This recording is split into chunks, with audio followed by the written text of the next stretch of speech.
Avanza la investigación de la red narco en Rosario. Tiene la gentileza de atendernos a esta hora el doctor Guillermo Camporini, el fiscal de la causa. Doctor, buenas noches. Desde ya agradecemos su atención. Bueno, se lo merecen. Buenas noches, un gusto escucharlo. Mucho gusto. Doctor, hallaron esta tarde un segundo túnel que aún es más largo que el anterior, que conecta a otra casa de la familia Cantero. ¿Se están llevando adelante investigaciones en el lugar en estos momentos? Sí, efectivamente, después del allanamiento que se hizo con la orden y con la presencia del juez, del doctor Juan Carlos Viena, que había arrojado como resultado que en una vivienda comenzaba un túnel de aproximadamente 7 metros de largo que atravesaba todo un patio de tierra de la vivienda y terminaba, después de pasar por una pared medianera, en un terreno lindero, teniendo en cuenta que los investigadores de la brigada operativa de la división judiciales sostenían que por lo que ellos habían hecho como investigación no podía limitarse a ser el único lugar de ese túnel, se continuó con una retroexcavadora por orden del doctor Viena, se continuó trabajando y a la tarde, a las 2:30 de la tarde, nos avisaron que había aparecido un nuevo túnel, de casi 20 metros de largo por 3 metros en L, que salía, mejor dicho, que finalizaba en una propiedad que quedó a medio construir por esta familia, producto se ve de cuando fueron detenidos muchos de ellos, y que como característica los dos túneles presentan que están muy bien construidos, o sea, son todos de cemento, con respiraderos, con membrana, en algunos casos protectora para evitar que pasara la humedad, lo cual pone en evidencia que se trata de un grupo con gran capacidad operativa en su momento y que le permitía a estos túneles la posibilidad, o bien en algunos casos, de poder huir ante algún procedimiento sin ser advertido porque salían del lado distinto al de la vivienda, o bien le pueden haber servido por las características de esos túneles para el guardado o acopio de armas, de dinero y algunos otros elementos provenientes de la actividad ilícita que ellos desarrollaban. Doctor, ¿cómo llegan ustedes a esa casa? Digo, hago referencia si llegan a partir de la denuncia de un vecino, si llegan como consecuencia de la investigación que usted como fiscal y el juez vienen desarrollando desde hace varios meses. Bajo la supervisión del doctor Viena y de la Fiscalía, este fue un trabajo realmente de la división judiciales a través de la brigada operativa, la cual en un trabajo de calle, cuando uno habla de trabajo de calle, es decir, ir hablando con gente que va a aportar datos, con chequeos, con relevamiento, una tarea de inteligencia para ver quiénes pueden ser los que están viviendo o lo que sea, se llegó a la seguridad que nos adelantaban ellos de que en esa vivienda tenía que haber el origen o el fin de algún túnel. Y bueno, afortunadamente se plasmó eso esta mañana y continuó esta tarde y va a continuar en horas de... Ellos se quedaron trabajando hasta cerca de las 7:30 de la tarde, que oscurecía, y mañana con las primeras luces de la mañana se va a continuar, porque ellos sostienen de que puede haber otros túneles y que tendría que haber en base a la tarea que ellos han desarrollado. Doctor, algunas versiones hablaban de la posibilidad de hallar una bóveda en el lugar por las características que usted describía. ¿Esto ya está descartado o siguen en esa búsqueda?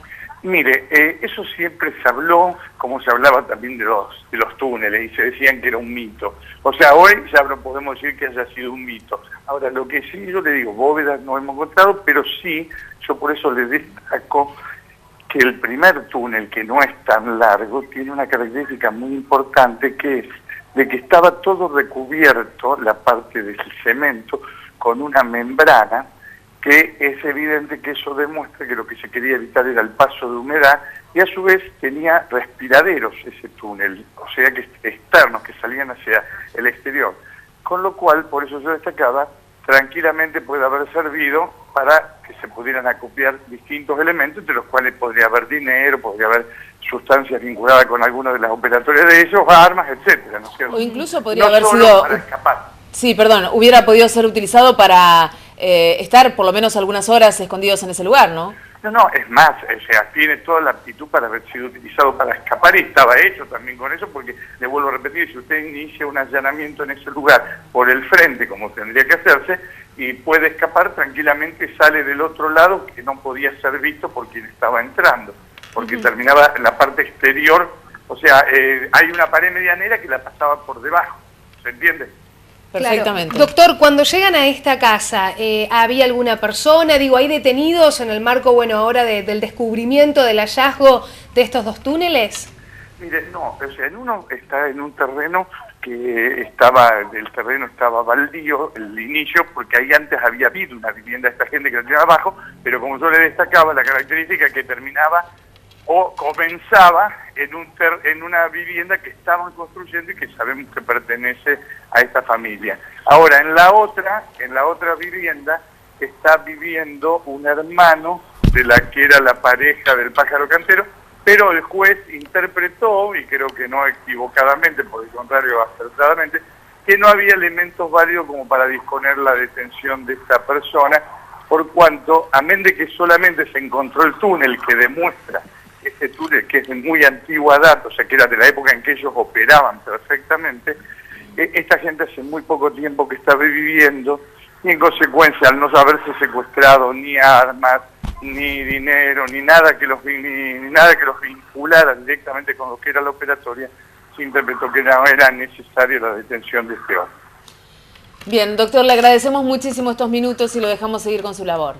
Muchísimas gracias y que tengan muy buenas noches. Gracias. Hasta luego. Un gusto. El doctor Guillermo Camporini, el fiscal de la causa, confirmando el hallazgo de un segundo túnel más largo que el anterior y las investigaciones que se dieron esta tarde y durante las últimas horas en la ciudad de Rosario respecto de la banda de los monos, esta banda narco que estaba operando, que opera en el sur de la provincia. Concretamente, por lo que vemos, la sofisticación, la disponibilidad de recursos de estos narcotraficantes como para crear esto de primer nivel, ¿no? Algo que uno está acostumbrado a ver en las películas. Sí, tal cual, parece la ficción, pero es la realidad. Van a seguir las excavaciones, bueno, seguramente ahora se van a interrumpir al caer la noche, pero mañana van a seguir las excavaciones porque desde la Fiscalía del doctor Camporini creen, o por lo menos tienen las sospechas, de que podrían llegar a encontrar más túneles.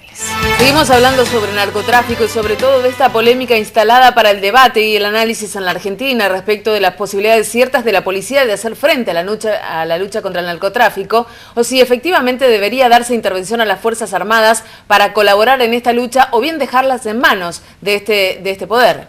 Sí, vamos a ver, bueno, qué pasó en otros países, ¿no?, de América Latina. Cuando uno habla de narcotráfico y sobre todo a partir de la telenovela que está en boca de todos los argentinos, que tiene que ver con Pablo Escobar y el patrón del mal, uno piensa, bueno, narcotráfico es sinónimo de Colombia, narcotráfico es sinónimo de México. ¿Qué pasó en estos países de Latinoamérica donde desde hace años vienen luchando contra el narcotráfico? Tanto México como Colombia sí recurrieron a las Fuerzas Armadas, a las Fuerzas Especiales para combatir este flagelo. Pero los resultados tuvieron algunas sorpresas que determinaron aún mayores niveles de violencia. Esto lo podrá confirmar Jairo Libreros, que es especialista colombiano en temas vinculados al narcotráfico vía Skype. Vamos a rogar que la comunicación nos permita llevar adelante esta conversación. Jaime, buenas noches. Muchas gracias por este contacto.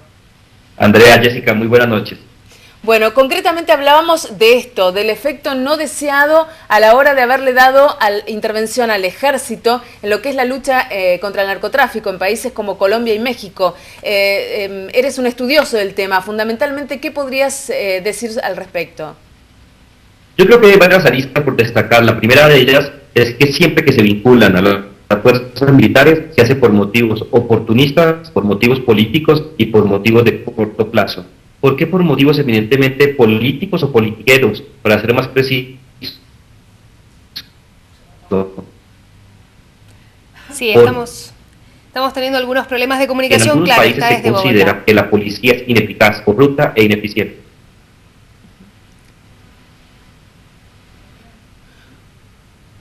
Cuando se habla de la corrupción policial, concretamente a la hora de luchar contra el narcotráfico, la posibilidad del ingreso de las Fuerzas Armadas en esta lucha está, digamos, menos sospechada o efectivamente hay menos corrupción o la gente cree que hay menos corrupción en el ejército que en la policía, por ejemplo, a la hora de combatir a los que trafican drogas ilegales. Andrea, simplemente es percepción. Por más corruptos que sean los servicios de policía, las fuerzas militares no pueden subsanar eso.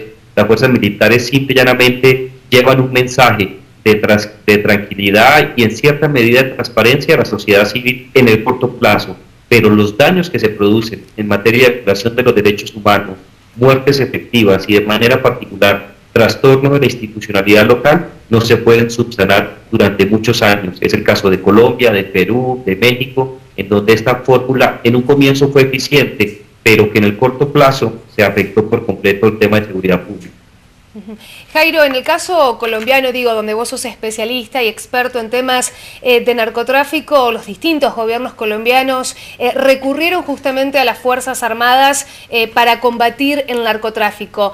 ¿Qué es lo que dice la historia colombiana, la experiencia?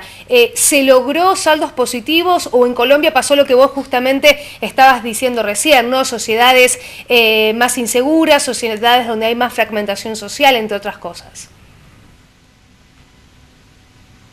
Jessica, hay personas en América Latina que creen que si baila el diablo van a poder cambiar, y eso fue lo que pasó precisamente en Colombia. Metimos a las fuerzas militares porque supuestamente eran incorruptibles, y en menos de 6 meses el narcotráfico optó por completo el establecimiento militar. No se trataba simplemente de pequeños oficiales. En la nómina de los narcotraficantes colombianos figuraban generales, directores de unidades especiales y profesionales de alto calado. La experiencia en Colombia no es muy buena. El caso colombiano tiene una particularidad que no opera en Argentina. En Colombia se producen las drogas. En esa medida, los militares sí trataban de luchar contra el narcotráfico desde el punto de vista de la destrucción de cultivos ilícitos. Pero en los países donde no hay cultivos, donde el narcomenudeo es la nota característica, es muy peligroso meter a las fuerzas militares. Colombia nunca lo ha hecho. Jairo, digo, tal vez preguntándolo puede sonar muy fácil, ¿no? Pero bueno, la realidad es mucho más compleja. Digo, ¿qué deberían hacer los estados? En este caso, ¿qué debería hacer el Estado argentino con la policía? Porque bueno, vos sabrás que en el caso de la provincia de Santa Fe, a partir de las llegadas de bandas de narcotraficantes, se detuvo también a jefes policiales que eran partes o estaban en connivencia con esas bandas narcos. Digo, ¿cuál debe ser el rol del Estado frente a esta situación? El rol del Estado yo creo que ya está estudiado y gira en torno de 3 puntos. Primero, debe fomentar de manera particular quitarle legitimidad al consumo de cierto tipo de drogas. En América Latina ha hecho carrera que fumarse un porro no le hace daño a nadie. Y por esa vía terminamos por legitimar una cantidad de actividades que afectan no solamente la tranquilidad de la sociedad, sino que incrementan los niveles del crimen organizado. Un segundo punto, es necesario establecer controles claros y precisos a la entrada de los miembros a los servicios de policía. Creo que en Argentina, como en muchos otros países, el estándar es muy bajo. Son personas que tienen una educación que no es la mejor, duran muy poco en las academias de formación y en pocos meses terminan en la calle tratando de solucionar problemas de convivencia ciudadana. Ahí hay un papel clave de la policía, del Estado. Y el tercero, que creo que es muy importante, el tema de la inteligencia policial. Si no tenemos inteligencia policial para diseñar escenarios en materia criminal, para establecer estrategias para contener la escalada del narcotráfico de manera preventiva y particularmente utilizar la inteligencia como una herramienta para tomar decisiones en el campo judicial, creo que se puede perder la batalla. Esos son los 3 puntos que consecutivamente en los últimos 10 años en América Latina han sido evaluados como exitosos. Jairo, agradecemos muchísimo estos minutos y por supuesto no va a faltar oportunidad para retomar este diálogo. Andrea, Jessica, fue un gusto estar con ustedes. Feliz noche. Gracias. Bueno, así entonces, muy claros los conceptos, a pesar de algunos inconvenientes en la comunicación, pero bueno, concretamente no hay fórmulas que hayan sido exitosas en cuanto a la intervención de las Fuerzas Armadas. En 6 meses, dicen, el ejército estaba tan corrupto como la policía, ¿no? Y esta creencia popular de que son más honestos los militares que los policías quedó finalmente echada por tierra, ¿no? Sí, no hay fórmulas mágicas, sin duda alguna. Bueno, nosotros esta mañana salimos a a la calle, ¿no? A preguntarle a los santafesinos qué piensan ellos de esto que nos preocupa a todos, que tiene que ver con el narcotráfico. Digo, hasta hace algunos años veíamos que era problema de Colombia, problema de México, problema de Perú. Después empezamos a ver que era un problema nuestro, sobre todo acá en la provincia de Santa Fe, en el subprovincial. Recién estábamos haciendo referencia de lo que pasó en Rosario con el hallazgo de túneles perteneciente a la familia Cantero. ¿Qué piensa la gente en la calle? Digo, los militares tienen que pisar tierra, por así decirlo, y ser parte de este combate del narcotráfico, o con la policía solo alcanza. Veamos las opiniones, algunas bastante diversas. La situación está absolutamente desbordada. Creo que no está capacitada ni la policía ni la política.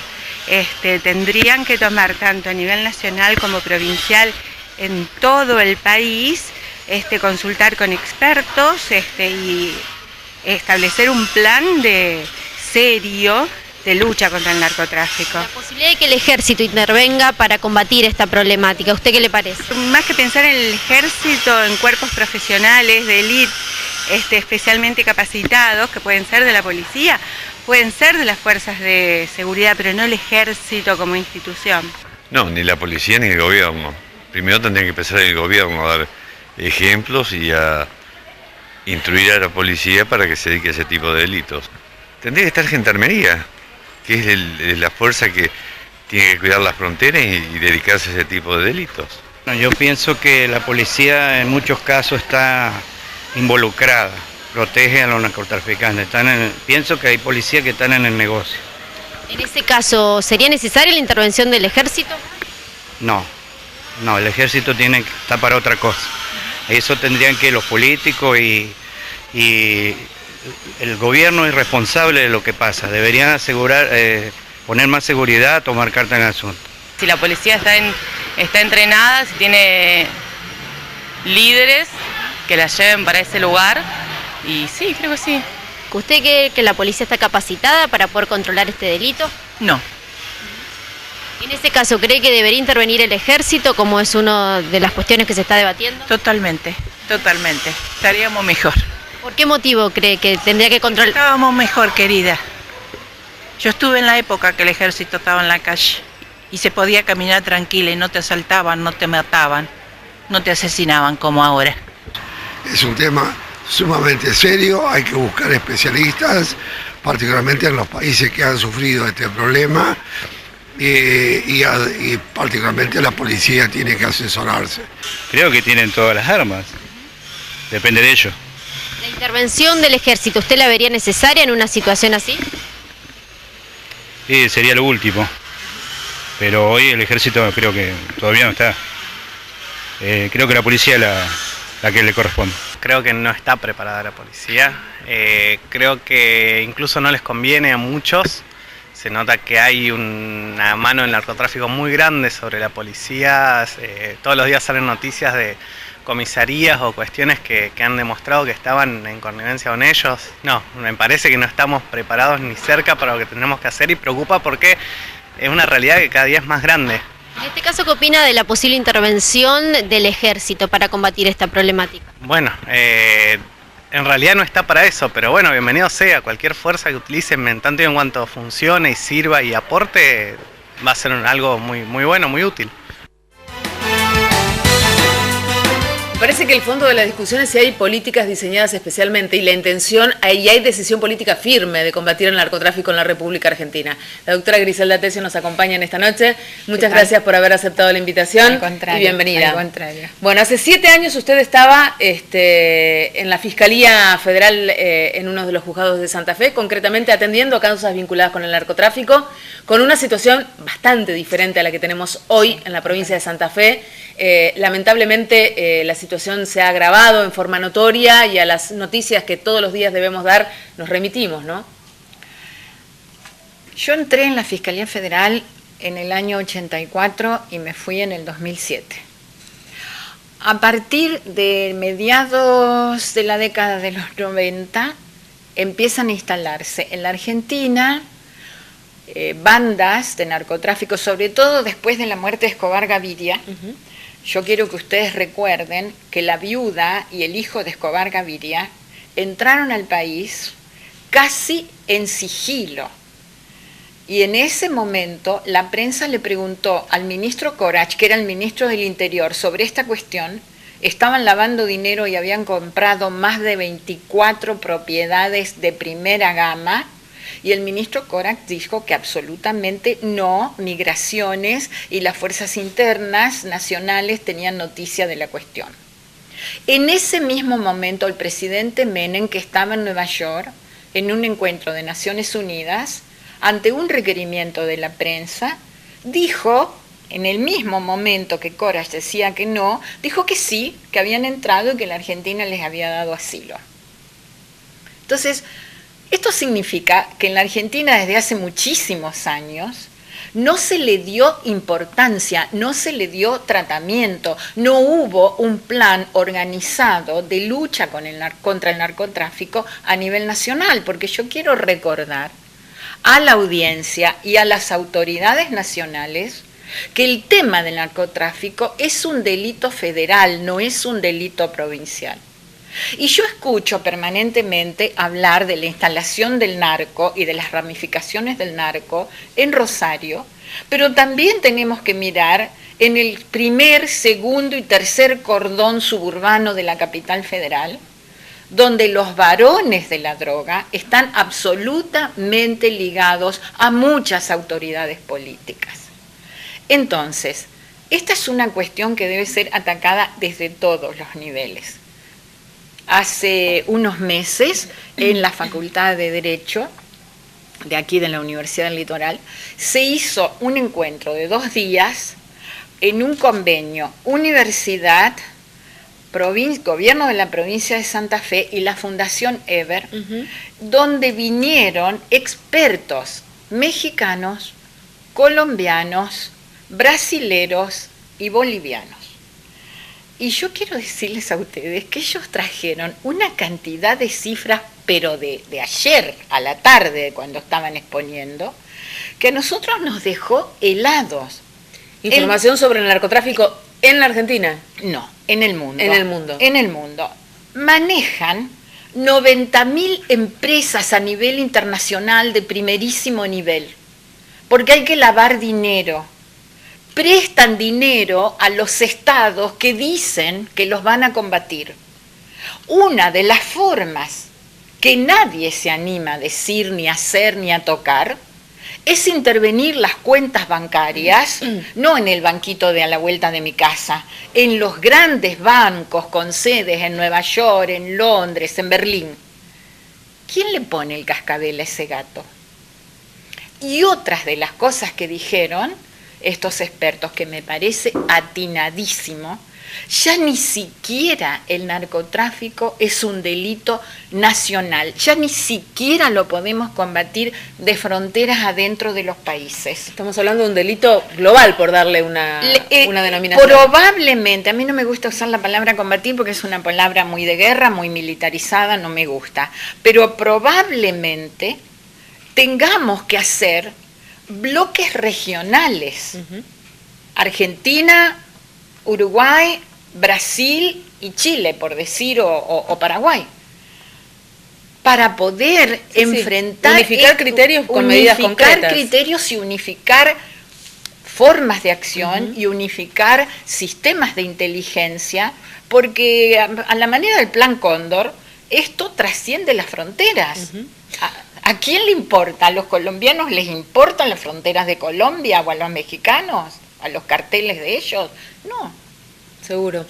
Ahora, usted mencionaba como un antes y un después del narcotráfico, podríamos decir, en la Argentina y también en Sudamérica a partir de la muerte de Escobar Gaviria. ¿Qué opina de la difusión de esta novela que ha sido el boom de audiencia este verano, que pinta un Escobar Gaviria casi como lo describió tristemente el secretario en las últimas horas del Cedronar, que dijo que Pablo Escobar en Colombia era una suerte de Robin Hood, que estaba donde el Estado estaba ausente, que ayudaba a los pobres y que la gente lo lloró cuando Pablo Escobar fue asesinado? Sí, al Chapo Guzmán también, cuando cayó ahora preso. Acá hay otra historia. Hace más de 50 años que en Bolivia, en Perú y en Colombia, México entra después y por otras formas, los campesinos pobres cultivan coca. Y los estados sabían para qué cultivaban coca, obviamente que no era para hacer té, ni para masticar el acuyico como se hace en Salta. Los estados miraban para otro lado. A nadie se le ocurrió tener planes de desarrollo agrícola alternativos, sustitutivos de esta producción. Producción que iba toda a Estados Unidos, porque el país más grande del mundo, consumidor de cocaína, y está avanzando también las metanfetaminas y las drogas sintéticas y las drogas de laboratorio, es Estados Unidos. Entonces, mientras no se tomaran ese tipo de cuestiones, no se levantara el secreto bancario, no se intervinieran propiedades y cuentas corrientes en los bancos, es muy difícil. La gente dice la policía no está capacitada. Probablemente. El tema es hasta dónde puede llegar la policía. Bueno, en la investigación de una estructura dedicada al narcotráfico. La policía trabaja generalmente con dateros, vamos a decir la verdad. Pero en el caso de la Argentina, no es necesario el ejército que intervenga. Además, yo quiero recordarles a todos ustedes que hay una ley, que es la Ley de Defensa de la Democracia, que prohíbe a las Fuerzas Armadas, habida cuenta de las experiencias que tuvimos en este país, prohíbe intervenir en hipótesis de conflictos internos. La nación tiene 3 fuerzas nacionales importantísimas: Gendarmería, Prefectura y Policía Federal. Tradicionalmente, Policía Federal en las provincias eran delegaciones para hacer trámites administrativos y para sacar pasaportes. Prefectura en muchísimas oportunidades no tenía lanchas rápidas para perseguir a nadie por el río. La que mejor está guarnecida es Gendarmería.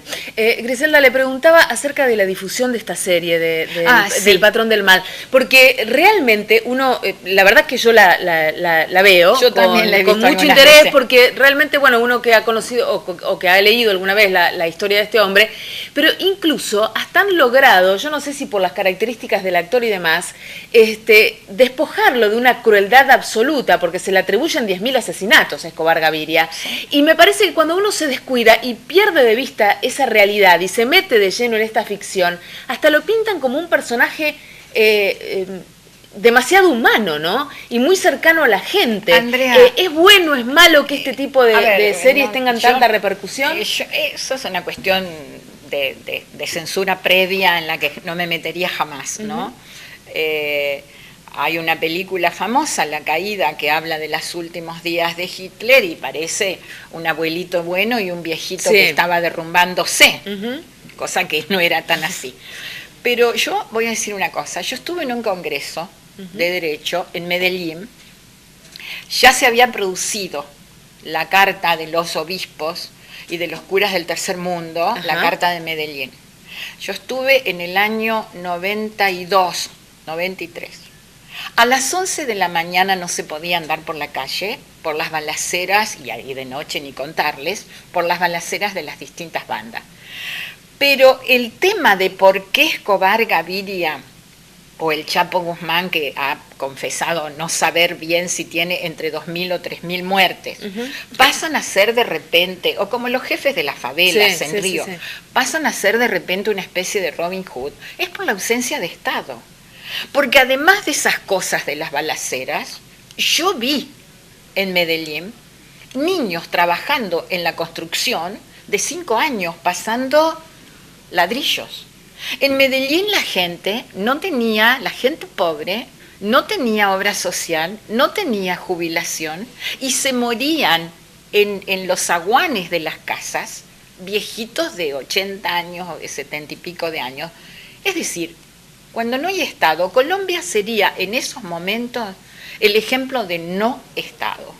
Por un lado, la guerrilla, con la selva y la parte de Urabá, por otro lado el narcotráfico, y un Estado absolutamente ineficiente, corrompido, porque acordémonos que altos funcionarios y hermanos de presidentes han estado complotados y sospechados de complotar con el narcotráfico.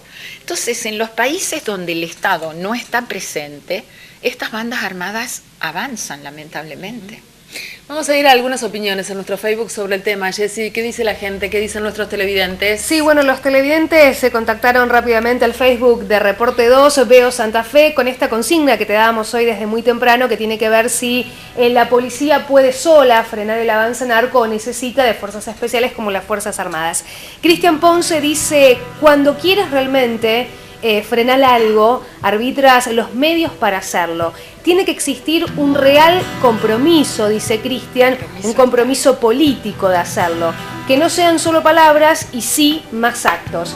Y Sergio también opina y dice, primero, la policía no puede frenarlo sola, porque parte de la misma policía está en connivencia con los narcotraficantes. Y segundo, ¿qué Fuerzas Armadas, se pregunta Sergio, si de manera sistemática, desde el comienzo de la gestión kirchnerista, se buscó desmantelarlas?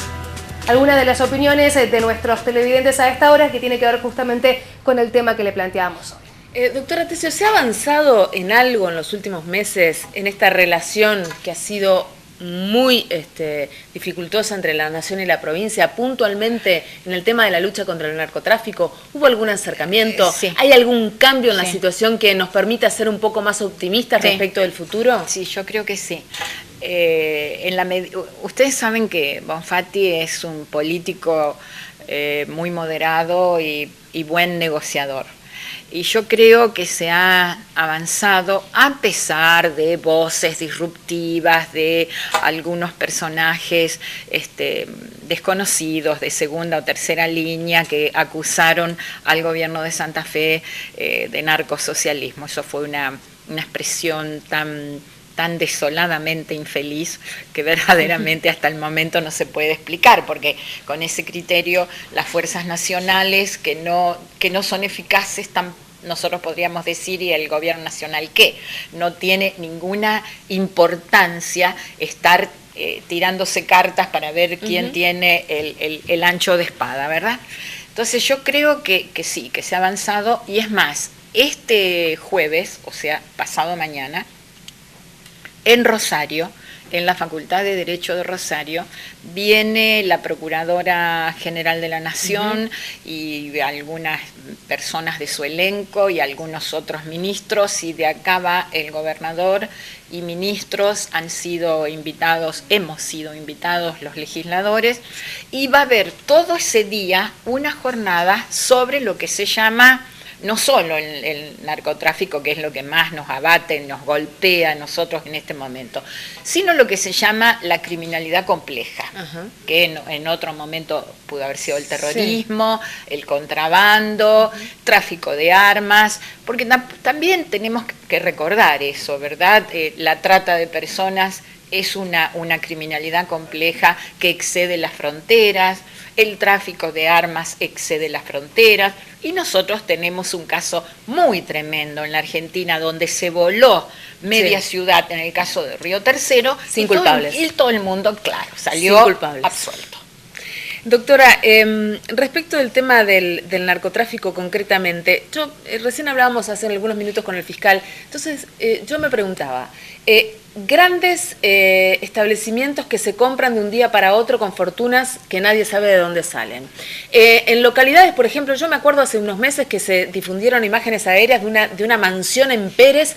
¿Cómo se van a construir una mansión en Pérez y nadie va a advertir que ese don nadie que llega de un día para otro a la ciudad, ¿de dónde viene? ¿Qué hace? ¿Qué pasa con la inteligencia en nuestro país? Porque pueden llegar grandes capitales, fastuosas inversiones, lujosas mansiones, hasta con túneles construidos, y nadie se entera hasta que no cae la investigación por otro lado? ¿Por qué no se sospecha al principio? ¿Por qué no tenemos esa picardía de sospechar de dónde viene esa plata como para empezar a investigar? Creo que más que picardía nosotros tenemos que organizar servicios de inteligencia, organismos de inteligencia de primerísimo nivel, que no los tenemos, no cabe dudas. Y además, otro organismo que puede estar mirando eso y no preocupándose de el ahorro en dólares que compra el jubilado de $50 es DGI AFIP. Por favor, cuéntenme. A ver, ¿no impresiona la gente que está lavando dinero? ¿No se advierte? ¿No se sabe eso? Entonces, esas son formas de canalizar sobre el mismo objetivo. Y por otro lado, es cierto, ahí se necesita el apoyo imprescindible de la nación, porque las provincias no tienen los recursos presupuestarios de esos niveles, no tienen. ¿Hay alguna pregunta más? Sí, una última consideración de una vecina que tiene que ver con esto que recién hablaban con la doctora Tesio. Luisa dice, ¿de qué inteligencia policial me habla este hombre? Me imagino que hace referencia a la entrevista que hacíamos con el especialista Libreros desde Colombia. Si acá la policía no tiene teléfonos ni móviles policiales. Claro, no hay presupuesto. Cuando nosotros llegamos, la policía se compraba las balas. El policía que estaba en la esquina se compraba las balas. No había un presupuesto para comprarle balas a la policía. Entonces, es una cosa muy, ¿cómo les puedo decir? Muy hipócrita. Por un lado, estamos diciendo que la policía, gendarmería, prefectura... Yo he luchado como loca para que a prefectura se le dieran barcos y se le dieran lanchas cuando era fiscal. Porque en ese momento, por río, bajaba no la cocaína, sino la marihuana de Paraguay. Alrededor de agosto, septiembre, que es la época de la cosecha de la marihuana, empezaban a bajar. Y prefectura sospechaba que pasaban barcos de manera extraña, hacían fondeo. Pero no tenían forma de comprobarlo. Esos barcos fondeaban a la noche en la isla, y para los que no saben, el fondeo se necesita imprescindiblemente, por las reglas de navegación, tener las luces prendidas de babor y estribor, la roja y la verde, y la luz blanca en lo alto del mástil. Para un problema de seguridad del propio barco que está amarrado, y fondeado, para otro que no se lo lleve por delante. Bueno, esos barcos estaban oscuras. Y había que tener una lancha y abordarlo, porque podía ser marihuana o podía ser contrabando de electrónicos, podía ser cualquier otra cosa. Yo he hablado con Fuerza Aérea de Reconquista a ver si ellos podían instalar radares para ver las avionetas que venían del Paraguay en aquel momento, ahora vienen de Santa Cruz de la Sierra, ¿verdad? Y no había. Claro, la lucha era... Y sigue siendo muy desigual, sin duda. Claro, siempre y hasta que eso no se equipan... El narcotráfico maneja presupuestos casi tan grandes como algunos de los países de la América Latina.